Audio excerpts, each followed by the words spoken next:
Hoy que estamos en diciembre y los días son muy cortos, vamos a hacer una ruta corta, pero no por ello menos interesante. Vamos a ver dos palacios que son muy distintos y sorprendentes. Y empezamos aquí, en la provincia de Guadalajara, en la Alcarria Baja, concretamente en la localidad de Pioz, donde vamos a contemplar su impresionante castillo-palacio.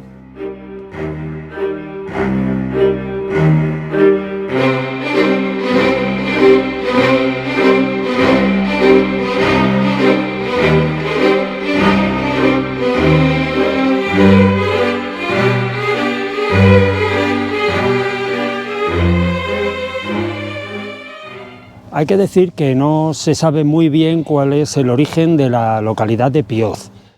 Sabemos que era dependiente del común de Villa y Tierra de Guadalajara y que tras diversas vicisitudes acabó en manos de Íñigo López de Mendoza, el primer marqués de Santillana. Y este castillo, con aspecto tan guerrero, en realidad fue concebido como palacio por Pedro González de Mendoza, más conocido como el Gran Cardenal Mendoza, y que era hijo del susodicho marqués de Santillana. De este personaje de Pedro González de Mendoza ya os hemos hablado en otra ocasión, pero para hacer un poco memoria os decimos resumiendo que después de los Reyes Católicos fue la persona con más poder en España. De hecho, se le conocía como el tercer rey de España. Y como miembro destacado de la familia Mendoza, tenía una predilección especial por la moda italiana de su época. Es lo que ahora nosotros llamamos el Quattrocento, es decir, la primera etapa de lo que conocemos como el Renacimiento. Pedro González de Mendoza mandó hacer el castillo al estilo del castillo de Rocapia, en Tivoli, en Italia. Esto por una parte le acercaba a los gustos italianos que le gustaban tanto y por otra parte también le protegía en caso de peligro en este siglo que ya os contamos en otra ocasión que fue un siglo especialmente violento por las guerras entre nobles. Aunque se encuentra parcialmente rapiñado, podemos apreciar que el castillo está hecho de sillería. Presenta torres circulares en las esquinas que son muy adecuadas para resistir el impacto de la artillería. Y esta, la cuarta torre, es la torre del homenaje, que en la parte exterior es de forma circular y en la parte interior cuadrada. Y además el castillo disponía de una barbacana que se encuentra ya prácticamente arruinada.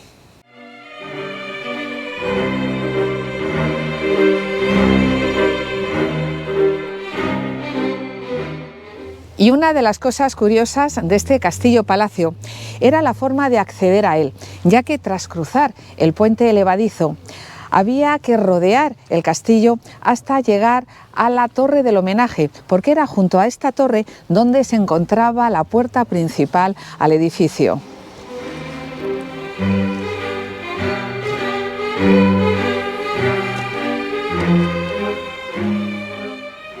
En el año 1469, el cardenal Mendoza perdió el interés por este lugar, centrándose más en los castillos de Jadraque y Maqueda. Entonces lo que hizo fue un intercambio con don Alvar Gómez de Ciudad Real, que fue el primer señor de Pioz, y terminó el castillo. Permaneció en esta familia como residencia hasta el siglo XVIII y actualmente es propiedad del ayuntamiento. Y aunque ya solamente quedan cimientos, el interior del castillo era de tipo palaciego. Por tanto, nos podemos imaginar que en lugar de llamadas a las armas y marchas militares, se oirían canciones galantes.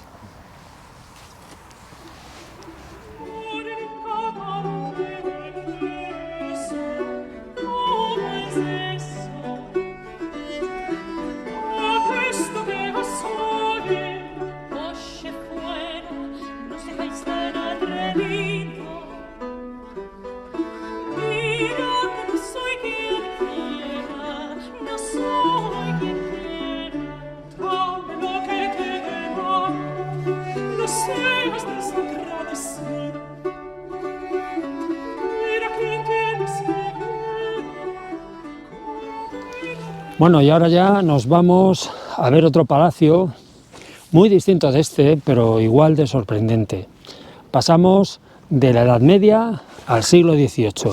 Nos vamos a Nuevo Baztán.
Cuesta imaginar que todo este lugar, hace algo más de 300 años, era un bosque de acebos. Pero esto se acabó cuando Juan de Goyeneche, que era natural del Valle Navarro de Baztán y tesorero de Isabel de Farnesio, la esposa del rey Felipe V, tuvo la ocurrencia de instalar aquí lo que hoy llamamos un polígono industrial en los primeros años del siglo XVIII. Goyeneche lo que perseguía era evitar que la economía española de su época dependiera del exterior, y para ello creó lo que podemos considerar el primer polígono fabril de la historia de Europa. Y todo ello es muy importante porque en aquellos años España acababa de salir de la devastadora Guerra de Sucesión. Y Goyeneche, en vez de quedarse a disfrutar de las rentas, que era lo que hacían los aristócratas de su tiempo, se dedicó a invertir su capital en un polígono fabril. De tal manera que a su muerte el rey Felipe V manifestó: Si tuviera dos vasallos como Goyeneche, pondría muy brevemente a España en estado de no depender de los extranjeros. Antes reduciría a estos a depender de España.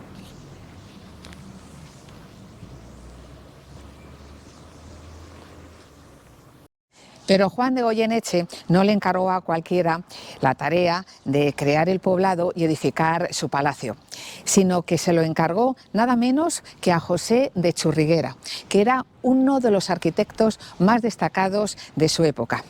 Y además de las viviendas de los trabajadores, también se edificó un hospital y una fonda.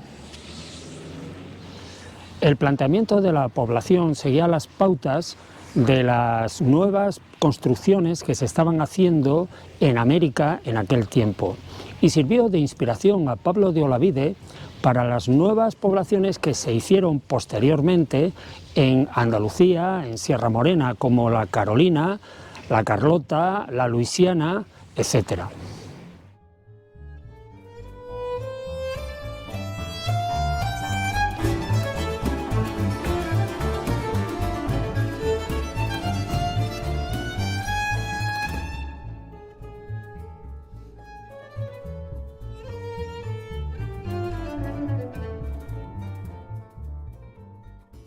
Los dos edificios principales, el palacio y la iglesia, que está dedicada al jesuita navarro San Francisco Javier, están resueltos de una manera magistral, de modo que si miramos los dos edificios de frente, la iglesia parece tener dos torres, cuando en realidad tiene solamente una, ya que la torre de la izquierda es en realidad la torre de la derecha del palacio.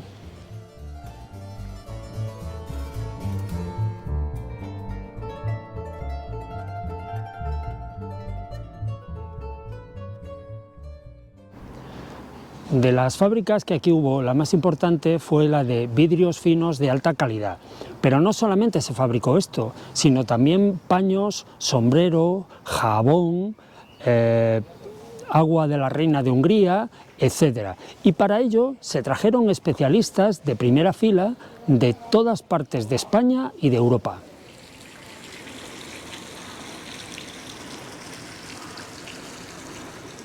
Por cierto, que el agua de la reina de Hungría es un extracto aromático que se obtiene destilando la flor de romero y alcohol. Y debido a sus efectos tonificantes sobre la piel, tiene una capacidad rejuvenecedora. Y no solamente a nivel estético, sino también para la salud en general. Y este agua, su nombre, lo recibe debido a que la reina consorte de Hungría, Isabel de Lokietek, la usaba con bastante frecuencia y se murió cuando tenía 75 años de edad, en el siglo XIV, que no era nada usual ni habitual para la época, y según parece con un aspecto muy juvenil. Posteriormente, en la corte francesa, se utilizó también mucho este perfume o tónico y también en la corte española de mediados del siglo XVIII. Churriguera se ocupó además de lo que hoy llamamos paisajismo. A la entrada del pueblo mandó plantar una hilera de olmos de los que ya solo queda uno, conocido en el pueblo simplemente como el Olmo, que tiene casi 300 años y un porte magnífico, y que forma parte del escudo de la villa.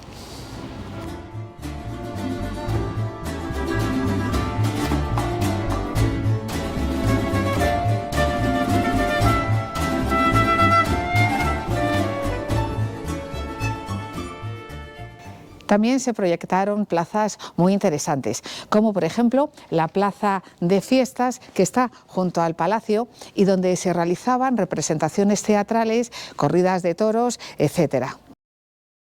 Esta era la Plaza del Secreto, o también se la llamaba Plaza del Mercado, donde se centralizaba toda la actividad comercial de la zona. Y todavía hoy podemos ver las piedras que servían como base donde se instalaban las columnas para porticar las viviendas de todos los comerciantes.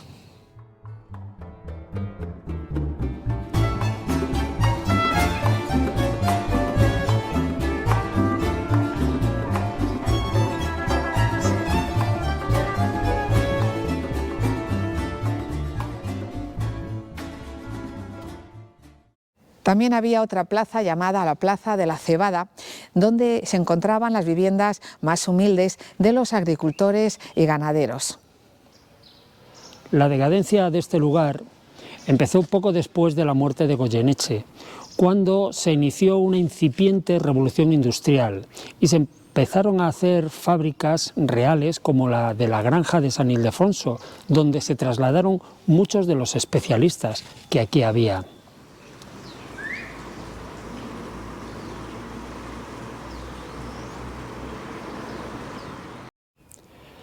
No debemos olvidar que la fabricación que se hacía aquí era puramente artesanal y lamentablemente ahora las fábricas que había en este lugar ya no quedan, solamente se han conservado las viviendas de los operarios.